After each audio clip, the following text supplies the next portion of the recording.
So what are the different pieces? What's in this monstrous bill? Yeah. So one big piece of it is individual relief. And for every American in the country who makes under $100,000 a year, you're getting a check. You're getting a check in the next couple of weeks. Individual adults are getting $1,200 each. A couple's getting $2,400 each. And if you have kids, you get $500 each for those kids. And those checks are expected to go out. According to the Treasury Department, they're going to get them out in 2 to 3 weeks. So sometime probably early to mid-April is when those checks are going to arrive. And correct me if I'm wrong, this is unprecedented, right? I mean, we've never seen the federal government mailing checks to this large a number of Americans for direct relief.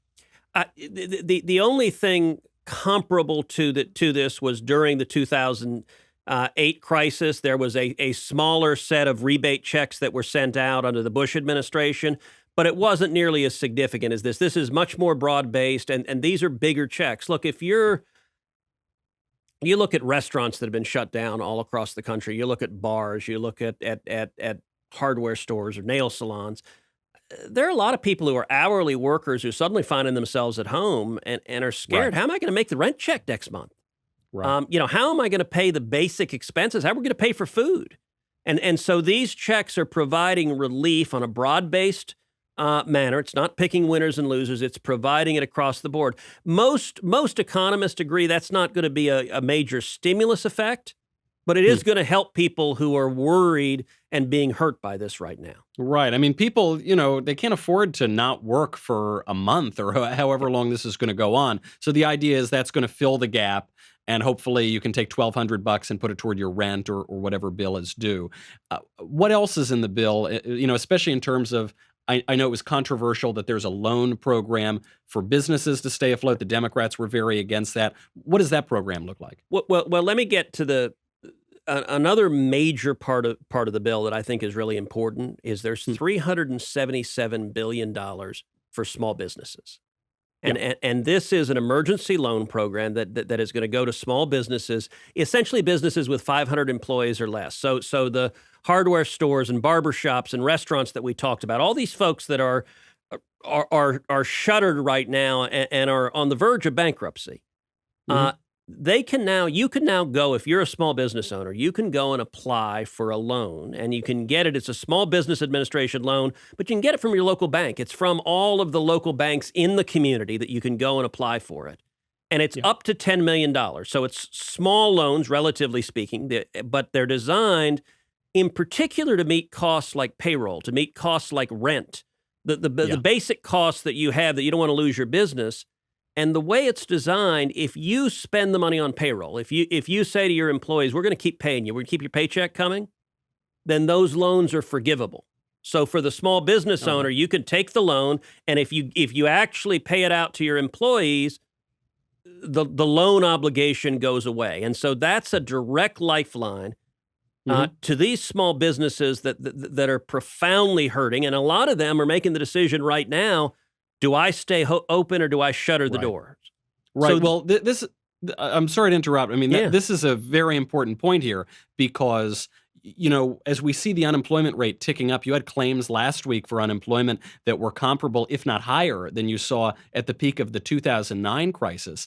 I mean, you could have massive unemployment. You could have businesses falling apart. So this would allow the businesses to continue to employ their workers. Right. And that means people keep a connection to their job. It means they keep their health insurance, which is a big challenge for everyone. If you lose your job, you may be losing your health insurance. So we'd rather as many people as possible to stay employed, to stay in a position that when we get past this crisis, hopefully sooner rather than later, that everyone go back to work, that we want to get the economy moving again. And so these small business loans, again, are unprecedented. I mean, to give you a sense, the Small Business Administration's budget, I think last year, was $23 billion. Yeah. This is $377 billion. So this is more than 10 times the size of the Small Business Administration's entire budget. But all of that money is designed to flow out through the community banks to small businesses and to be used for payroll predominantly and other essential costs like rent and utilities just to keep the businesses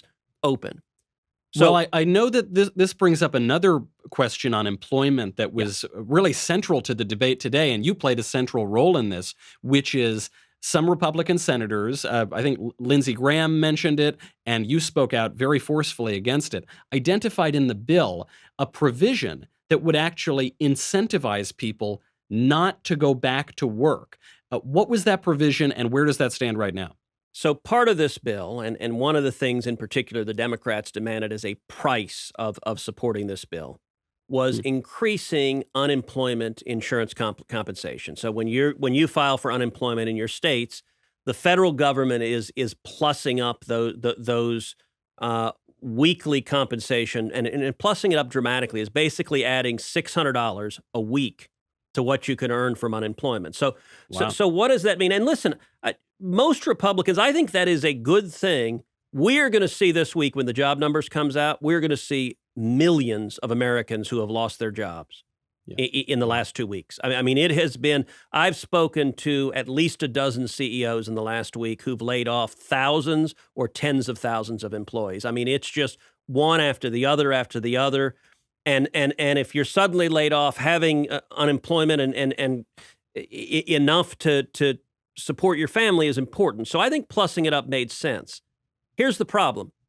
The way it is designed, the $600 is irrespective of what you were making before, which means, like, I'll give you an example in Texas. So right now in Texas, the maximum someone can make on unemployment is $521 a week. That's what the state unemployment will, and that's based on your income. Yeah. We're now adding $600 a week to that. So instead of $521 a week in Texas, it's now $1,121 a week. It's a nice raise.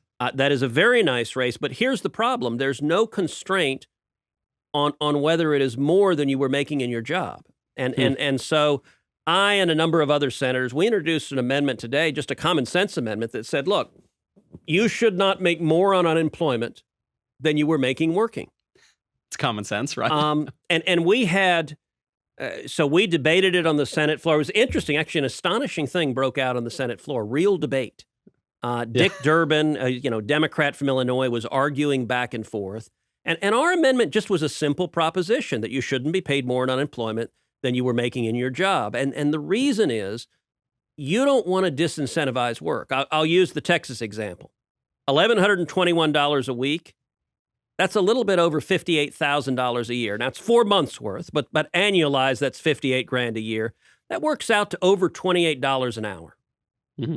The problem is, if we're paying people that much not to work, it incentivizes people not to work. And it was very Why would you ever go back to your job? Well, and the back and forth. So Durbin did what a lot of Democrats did, which is he demagogued. He said, oh, these Republicans are saying anyone unemployed is lazy and rotten.